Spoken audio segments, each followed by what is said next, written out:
इस कहानी में हमें दिखाया जाता है कि जहरीला वायरस फैलने की वजह से पूरे शहर के सभी लोग इस ज़ॉम्बी में बदलने लगे हैं। और ये कोई आम ज़ॉम्बी नहीं बल्कि ये इतने खतरनाक होते हैं कि ये दौड़ते हुए भी चलते जो हवाई जहाज को पकड़ सकते हैं। तो इतने चालाक हैं कि इंसानों से हटकर सोच सकते हैं। और कुछ ज़ॉम्बी कई 1 किलोमीटर दूर अपने टारगेट को सूंघने की क्षमता रखते हैं। लेकिन इस खतरे से भरी हुई दुनिया में अब 2 ही लोग जिंदा बच पाए हैं। क्या ये दोनों लोग ऐसी दुनिया में सर्वाइव कर पाएंगे? आइए समझते हैं विस्तार से।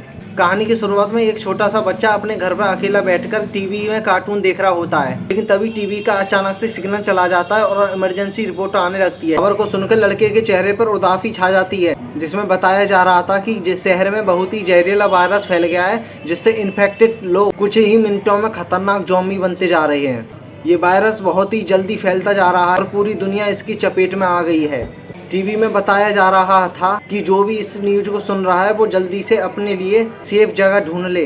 का ये सब देख ही रहा होता है, तभी अचानक से ऊपर के कमरे से जोरदार आवाज आती है। आवाज को सुनकर लड़के के गले में सांसें अटक जाती हैं और लड़का उधर देखने के लिए निकलता है। ऊपर जाकर पता चलता है कि ये उसकी छोटी बहन का मजाक था। उसके बाद ये दोनों अपनी माँ के कमरे की तरफ जाते हैं। वहाँ जाकर देखते हैं कि इनकी माँ बहुत ही ज्यादा परेशान होती है। इस खबर को अपने हस्बैंड को कॉल कर बताती है, जो कि उसका हस्बैंड एक पायलट था। इसे कहता है कि तुम मेरा घर पर इंतजार मत करो, शहर में पूरी तरह वायरस फैल चुका है। किसी भी तरह तुम इन दोनों बच्चों को लेकर किसी सेफ जगह पहुँच जाओ।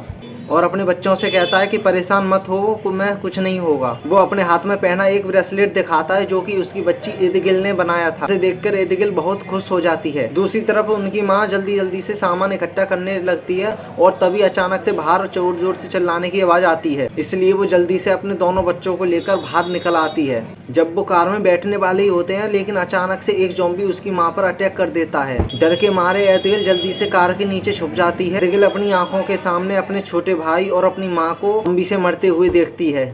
ज़ॉम्बी उस छोटी बच्ची को वहाँ देख नहीं पाता और वहाँ से चला जाता है। तभी वो देखती है कि उसकी माँ भी एक ज़ॉम्बी बन चुकी है और वो एदिगिल को देखकर उस पर हमला करने की कोशिश करती है। तभी वहाँ एक आदमी फरिश्ते की तरह आकर एदिगिल की माँ को मार देता है और एदिगिल को बचा लेता है। और उसके बाद देखते हैं कि एदिगिल का छोटा भाई भी ज़ॉम्बी में कन्वर्ट हो रहा है। तभी वो आदमी एदिगिल की आंखों बंद करने के लिए बोलता है और वो ज़ॉम्बी बने हुए उसके भाई को गोली मार देता है।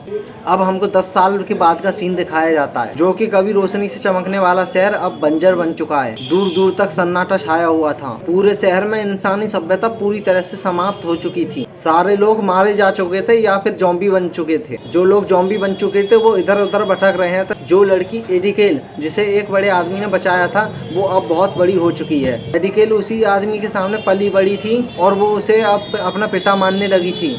उस आदमी ने एडिकेल को ज़ॉम्बी से लड़ना सिखा दिया था और पूरी ट्रेनिंग कर देती थी। इस आदमी का नाम जैक होता है। उस दिन अगर जैक उसके सामने ना आता तो ये लड़की मर जाती।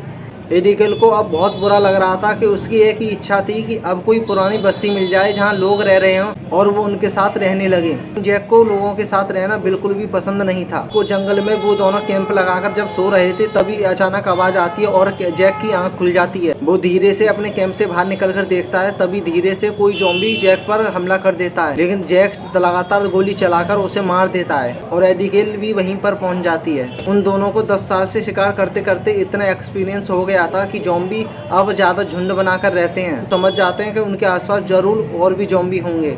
इसलिए वो दोनों वहाँ से निकलने की जल्दी तैयारी करते हैं और वो दोनों घोड़े पर बैठकर वहाँ से निकल जाते हैं। लेकिन रास्ते में उनके घोड़े हिनहिनाने लगते हैं। जैक समझ जाता है कि खतरा नज़दीक है और वो बंदूक तान के आगे बढ़ते हैं। तब वो देखते हैं कि दूर एक जीप ज़ॉम्बी से घिरी हुई है, जिसमें एक आदमी बचने की कोशिश कर रहा है। अब वैसे भी दुनिया में इंसान बहुत कम बचे हुए थे, इसलिए अब उन्हें हर हाल में इस आदमी को ज़ॉम्बी से बचाना था। जैक एडिकेल से कहता है कि तुम इस आदमी को बचाओ ताकि पता चल सके कि तुम पूरी तरह एडेनर हो चुकी हो या नहीं। लेकिन एडिकेल जल्दबाजी में शूट कर देती है और वो गोली ज़ॉम्बी के साथ साथ उस सर्वाइवर को भी लग जाती है। यह देखकर जैक एडिकेल पर बहुत ज़्यादा गुस्सा करता है। वो दोनों उस आदमी के पास जाकर देखते हैं कि यह आदमी अब बच नहीं सकता, इसलिए जैक उसे जल्दबाजी में मार देता है ताकि वो कोई ज़ॉम्बी न बन जाए। इसके बाद वो दोनों कार से जरूरतमंद की चीजें लेने लगते हैं। जैक उस आदमी के जूते भी ले लेता है और तभी देखते हैं कि वहाँ दूर से 2-3 गाड़ी आ रही होती।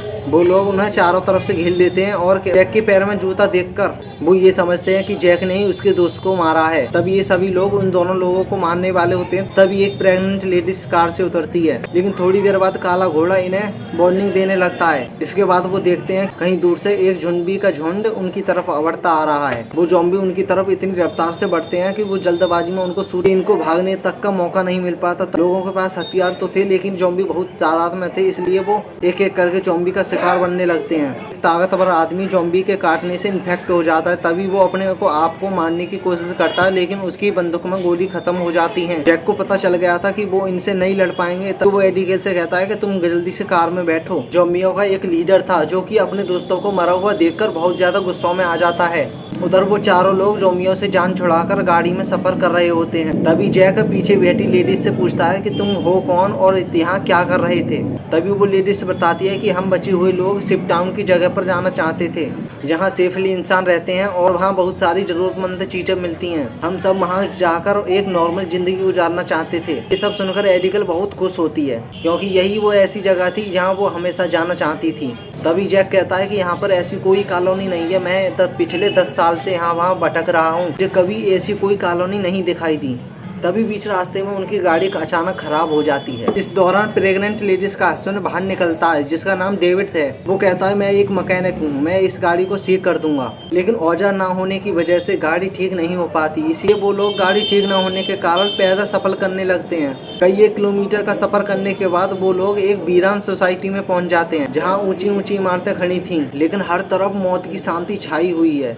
यह लोग इस जगह की अच्छी तरह से पहले जांच करते हैं। जब इनको यहाँ खतरा महसूस नहीं होता, तब ये एक रात यहाँ गुजारने का फैसला लेते हैं। वो लोग आग जलाकर खाना पकाते हैं। एपिडेल उस शिपटाउन नाम की जगह पर जाने के लिए बहुत बेताब थी और वो प्रेग्नेंट लेडीज से उस जगह के बारे में पूछताछ करने लगती है। वो प्रेग्नेंट लेडीज बताती है कि हमारा पहले से ही शिपटाउन पर रहने वाले लोगों से फोन द्वारा कांटेक्ट हो चुका था। वो बहुत ही खूबसूरत जगह है जहाँ हम आज़ादी से रह सकते हैं। दूसरी तरफ जैक एक जाल बिछाता है ताकि वे 2 लोग सो रहे हों तो खतरा नजदीक होने के कारण उनको पता चल जाए, और वो अंदर आकर एक मैप निकालता है और वो डेविड को बताता है हम यहाँ जाकर अलग अलग रास्ते पर चले जाएंगे। एफिडेल जैक के इस फैसले से बिल्कुल खुश नहीं थी। वो जैक के पास जाकर उससे बहस करती है और वो बताती है कि डेविड उसे अपनी प्रेग्नेंट महिला को वहाँ तक सेफली नहीं पहुँचा पाएगा, इसीलिए हमें उनके साथ चलना चाहिए। अभी जैक उससे कहता है कि हमेशा समझदारी से काम लेना चाहिए, जहाँ लोग ज्यादा होते हैं वहाँ पर खतरा भी ज्यादा होता है। लेकिन एफिडेल जैक के इस फैसले से नाराज होकर वहाँ से चली जाती है। हालांकि उन्हें ये नहीं पता होता है कि वो ताकतवर ज़ॉम्बी उनकी गाड़ी को सूंघते हुए वहाँ तक पहुँच चुका होता है। उसके बाद सुबह के टाइम में एफिडेल छत की मुर्गिरी पर बैठकर अपने बचपन के फोटो देख रही होती है। तभी उसे पेड़ों के बीच से सरसराहट की आवाज़ आती है और वो नीचे जैक को बताने के लिए जल्दी से भागकर जाती है, लेकिन अचानक बीच में एक ज़ॉम्बी उससे पर हमला करता है। तभी एफिडेल अपने आप को बचाने के लिए उसे धक्का मारकर ऊपर जीना पर चढ़ने लगती है और वो ज़ॉम्बी भी उसके पीछे पीछे चलने लगता है। एफिडेल झटका देकर उसे पीछे की ओर गिरा देती है, लेकिन बैलेंस बिगड़ने के चक्कर में वो भी गिरने वाली होती है। अभी जैक आकर उसका हाथ पकड़ लेता है। थोड़ी देर बाद वो काले चेहरे वाला ज़ॉम्बी अपने साथियों के साथ वहाँ पर पहुँच जाता है। उनको पता होता है कि उनके साथ का ज़ॉम्बी कहाँ पर मरा है। तभी वो जैक के फंसाए हुए जाल में फंस जाते हैं और कई एक सारे ज़ॉम्बी उसके धमाके से मर जाते हैं। जैक धमाके की आवाज़ सुनकर समझ जाता है कि ज़ॉम्बी उस जगह तक पहुंच चुके हैं जहां हम कल रात ठहरे थे। लेकिन अच्छी बात यह थी कि ये लोग उस जगह को छोड़कर वहां से आगे निकल चुके थे। तभी रास्ते में एफिडेल को आता है कि वहीं बीच में एक हवाई अड्डा है जहाँ पर उसके पिता काम करती थी। शायद वहाँ कुछ हवाई जहाज बचे हों जो हम आसानी तक शिपटाउन तक पहुँच जाएंगे। तभी जैक कहता है कि एयरपोर्ट एक खुली जगह है, वहाँ अगर ज़ॉम्बी हुए तो हमारे पास हमारी जान बचाने के लिए कोई रास्ता नहीं होगा। लेकिन एफिडेल के बार बार कहने पर वो वहाँ जाने के लिए तैयार हो जाता है। उसके बाद वो एयरपोर्ट पहुँच जाते हैं, लेकिन वहाँ कोई भी एयरप्लेन नहीं था। तभी जैक एफिडेल से कहता है कि देखा, मैंने कहा था यहाँ कोई एयरप्लेन नहीं होगा। लेकिन थोड़ी देर बाद ये लोग एक गराज को देखते हैं और उसका शटर खोलते हैं। अभी वहाँ उनको एक एयरप्लेन नजर आता है, तो उसे देखकर ये लोग बहुत खुश हो जाते हैं। ये एयरप्लेन बहुत दिनों से यूज नहीं हुआ था, इसलिए ये चल नहीं पाता। अभी डेविड कहता है कि मैं इसे ठीक कर दूंगा और कम से कम 20 मिनट लगेंगे। जब तक डेविड एयरप्लेन को ठीक कर रहा था, तब तक जैक और एफिडेल एयरपोर्ट से जरूरतमंद की चीजें ढूंढने लगे। तभी डेविड दूरबीन से दूर का नजारा देखता है तो ज़ॉम्बियों का झुंड एयरपोर्ट की तरफ बहुत जल्द बढ़ रहा था। तभी डेविड जैक को बुलाता है और जल्दी निकलने के लिए कहता है। एबिगेल जल्दी से पायलट की सीट पर बैठ जाती है और वहाँ पड़ी बुक को रीड करने लगती है। उसके पिता पायलट थे इसलिए उसे थोड़ी बहुत नॉलेज थी। तो जैक ज़ॉम्बी को शूट करके उनको रोकने की कोशिश करता है और एबिगेल ऐसे तैसे करके प्लान को स्टार्ट कर लेती है, लेकिन तब तक बहुत देर हो चुकी थी। वहाँ बहुत सारे ज़ॉम्बी पहुँच जाते हैं और एक ज़ॉम्बी एयरप्लेन के दरवाजे तक पहुँच भी जाता है, लेकिन जैक उसे गोली मारकर एयरप्लेन को छुड़ा लेता है। गाइस इस वीडियो को यहीं लास्ट करते हैं। वीडियो कैसी लगी वीडियो को लाइक और चैनल को सब्सक्राइब जरूर कर देता। तो मिलते हैं नेक्स्ट वीडियो में, तब तक के लिए बाय बाय।